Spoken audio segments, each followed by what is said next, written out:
We got to understand that the situation we are seeing on the roads of Pakistan and the clash of institutions, it hasn't really happened overnight. There is a history to it, and but it has been exacerbated because of economic pressures which majority of Pakistanis are actually facing. So here we see, a country of almost 240 million people, 60% under the age of 30, lot of energy. They see no future prospects, economy slowing down, job losses, and the cash flow pressures, the inflationary pressures all-time high. That all basically translates into a frustrated response. And then, the political leadership becoming populist and using that energy for a non-progressive manner. So that's the background. Now, coming to your very key question, that what messages it gives to the economy and the international institutions, I'll pick up 4 or 5 points. First of all, any international institution, be it IMF or be it the multilateral development banks or even bilateral governments, the signal would be wait and see, because they would like to see this taking some shape or settling down. So don't expect any decisions or loans or trade favors or anything at this point in time. So Pakistan's biggest damage here is that as a state, the signal is that you're losing trust in terms of stability and delivery. So if we can't give a signal of stability and economic delivery, then people don't trust you and they would like to hold back their decisions. That's number one. Second is the negative signal, of course, is that the closure of social media, the internet. So, all the efforts on your, right from your Uber bookings all the way to e-commerce and communication with international, buyers and sellers and partners. So all went to a halt. And that gives an impression as if a country is closed for business. So I think people would, again, it's a dent to Pakistan's trust with international people, and even within Pakistan, the communication gaps have done it very negatively. Third is our challenges are so huge economically, at this point in time. We have almost negative economic growth. We have 2.5 million people coming in the job market every year. Our inflation is all-time high. Our budget deficit is 7.9%, highest in our history. We don't have dollars to pay back, our external liabilities. So we have power sector challenge. Summer is coming.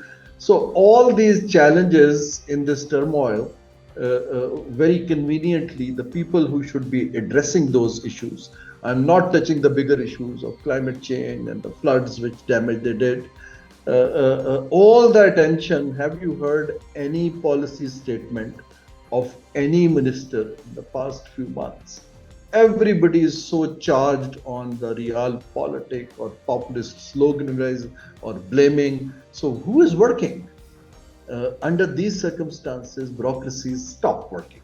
So my worry is that the real issues will actually get bigger because of the transaction cost, as we call in economics, is so high of your time. We actually need somebody to de-escalate this thing and pick up some of the big issues to give relief. We heard a lot about austerity, not even single signal has come.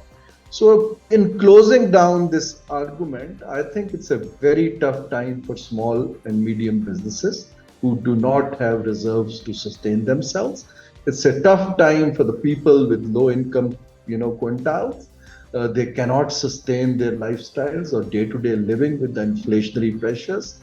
The younger people will lose hope because, economy will not absorb them. And that is the challenge which our leadership has to address. And we got to have a policy response. We give administrative responses, cut down the oil prices for 15 days. We give administrative responses, put ad hoc taxes. Actually, Pakistan needs a serious economic policy reform to revive the structure and to give a signal to domestic and international investors that we are serious about it. And that can only be done through institutions, not the politics or parliament and other things. So that's my assessment. So a sad situation in our time, but there is a silver lining that, I think this whole climax of tension will have to take some shape. And I hope that takes the shape of an election and a new government comes in and focuses on these, very serious issues that Pakistan is faced with. There are two things. First of all, government's capability to understand the real economic issues is very limited. So they need to reach out to people who can tell them the uncertainties of the world, global interest rates rising, commodity prices shifts, impact of Ukraine. There are so many factors at the moment that I don't see that current structure of the government is capable of comprehending all that. In fact, not many governments do. So I think the first thing is that we pick up 2-3 fault lines of Pakistan and bring in, groups of experts and delegate it to them to come up with options for the government. Second is that options are translated into policy. In a fragmented chaos situation, you cannot debate a policy and do that, and that's a loss to the state. You have a policy response. My problem is that our responses are pretty much administrative or accounting type, not a public policy reform. If you're not getting tax collection, it is not the administrative answer. You need to have tax policy changed.